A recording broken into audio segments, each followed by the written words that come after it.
Hello, my friends, and welcome back. Thank you very much for being with me again today. Have you ever thought that maybe we're dealing with some fanatics? And when I talk about fanatics, I'm talking about countries that want to start a third world war. Sometimes we think that, hey, people are rational and they think about interests and economic interests and political interests. But have you ever thought that maybe there's some other kind of interests, other kind of ideas, and some people might be really fanatical in trying to fulfill certain, I don't know, prophecies? Have you thought about that? I'm not saying that's the way it is, but I think we should take that into consideration, given the hints that are given to us, and we try to make sense by using reason.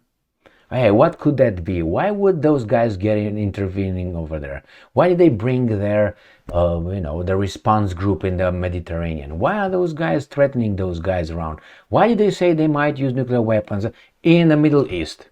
When you already know there's hostility over there towards one state. Have you thought that maybe it's not something rational? Maybe something supernatural? Let me show you two articles that really pushed it for me beyond a level of thinking or putting to the side. I can't be fanatics. Now, I really consider that. Let me show you. Based on these two articles, on top of many articles up till now that I tried to figure things out rationally. Maybe it's not rational at all. Maybe it's not. That's why you might see support here in the United States of America from certain groups. And I'm not talking about Israel or Jews. No, not about that.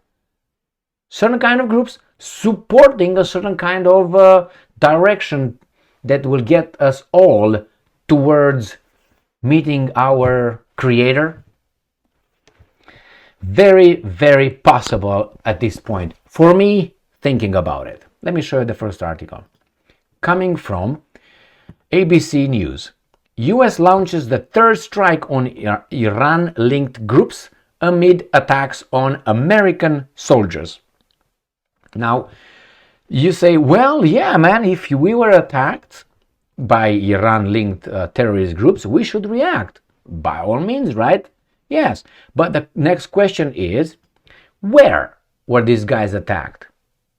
Were they attacked in, I don't know, Pasadena, California, New York, Boston, Massachusetts, where they were hit, where they were attacked by Iranian-linked groups? We know that for sure, but we don't know exactly how that helicopter got into an accident in Eastern Mediterranean Sea that I covered, right?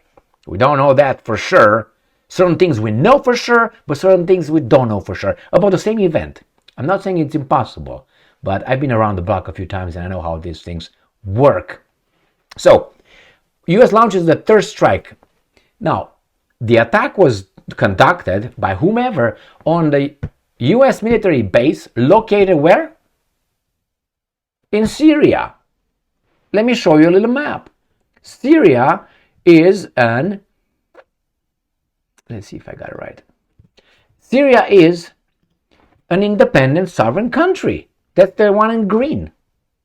I don't see United States being over there. Do you see anything saying that United States is over there? I don't see. I see Lebanon, I see Iraq, I see Turkey, I see Jordan, I see Israel, but I don't see United States, Cyprus. I don't see it.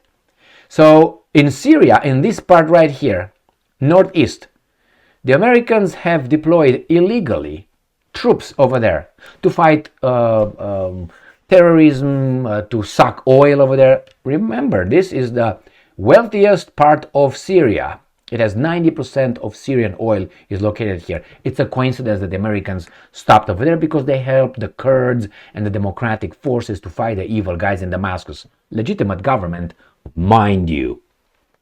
So first, you were attacked because you were deployed illegally on someone else's country, territory. Should we start with that? I think so. Because, for instance, if I go, no, let's put it this way. If someone comes and smacks me, and I'm not going to sue the guy. The guy's going to, hey, he smacked me while I was sitting in bed. With that, he would be entitled, oh my God, I would be entitled, hey, he smacked me while I was laying in bed. But then you get more information. In whose bed? In his bed. Was I alone? No, I was with his wife. Where? In his house. And I got smacked. Do I still have the same legitimacy to go and sue the guy or punch the guy back because he smacked me while I was his wife in his bed, in his home? You see? There's details that change the whole perspective. Now, these guys obviously want to start a war here because I think they try to provoke these guys right here. That's the price. And that Iran is not United States' enemy per se. It's not that, because the United States is way away from there. It's someone else. And that's not the United States. And we got another article, and that tells us this. Israel warns Lebanon it could turn Beirut into Gaza. That is, I threaten you that I will destroy you as I destroy Gaza. Now, these two countries together, I'm trying to find a reason. And I'm sorry, I have to bring in the supernatural in here. So they warn Lebanon it could turn, so they want to attack everybody. Remember, they are the victims. Israel and the United States of America are the victims here. Like I was the victim in his bed with his wife. Okay, got that covered? All right now. So I'm the victim as United States is the victim, or those troops over there, as I would be the victim. And regarding Israel and Gaza and the Palestinians, the history did not start on the 7th of October. All right? However you want to turn it, they had some history. And these guys threatened to attack countries around. I think that's a little, and I think, if I try to be reasonable, that the guys surrounding, the guys that I think these guys tried to provoke into a war so they can say, now I'm going to fuck you up, Iran. I'm going to take care of everything in the Middle East right now for that pretext. I think that these guys in that summit in Riyadh that was held this weekend, I covered that yesterday in a video, those guys are great. In what way? They did not react. They did not fall for it. Now, how long don't you react? I mean, someone punches you in the face, I shouldn't react because it's going to be the end of the world. Punch you 2 times, 3 times, 4 times. Well, I got to do something, and these guys are pushing it. Why? Because they can, or they want to fulfill a prophecy? Which one is it? Both? For me, that did it. These two things with United States are reacting, and the mass media, what CBS, what was that? ABC News reports that we are the victims. We launched 3 attacks already in Syria. People that attacked us in Syria. Well, you can choose to be like that, but I will not fail pointing these things out, because it's we can't ignore and stick our heads in the sand for long. We need to come out for air. When you come out for air and you see what's going on, you try again. How many times?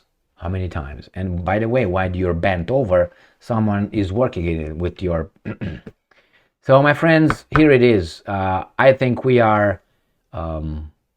could be like right now I'm making this video, or right now you're watching this video, and those guys over there started the Third World War. Maybe someone dropped an atomic bomb already somewhere and you don't know about it yet. You're going to find out after you are done with this video.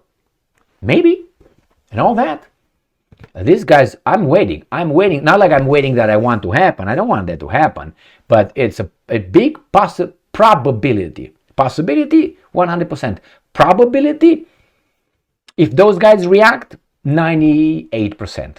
That's how much I give it, 98%. I don't want to be a alarmist here, but this guy starts saying, Beirut, we're gonna screw you.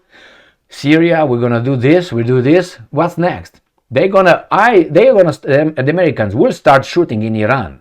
I am 98, 99% certain the Americans will push further, and they will start hitting Iran because the Iran are the ones that shoot us being in the area that we're not supposed to be.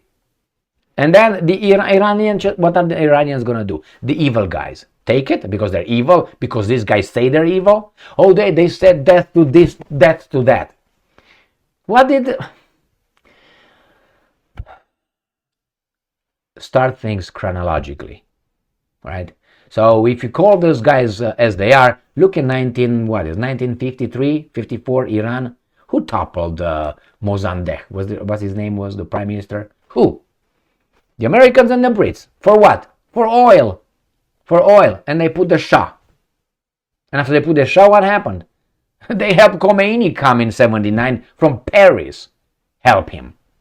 If he's in Paris, what does that tell you? That bad guy Khomeini. He shows up, outs the Shah, right? Pahlavi, whatever, Reza Pahlavi, and Khomeini. Then they get the embassy. And then what? The crisis? My friends, look chronologically. And then these guys planned something somewhere, and they expect everybody else to say, yeah, that's okay. The refugees make camps, do whatever we want over there, and so on. They expected them to stay like this and just be So I'm waiting. I think we're dealing with some fanatics for sure. With some fanatics. Some of them are not, but it depends who's going to be able to impose their fanaticism to really people that can cause harm. Thank you very much for being with me again today. Stay strong, stay smart, look for the truth, and be just.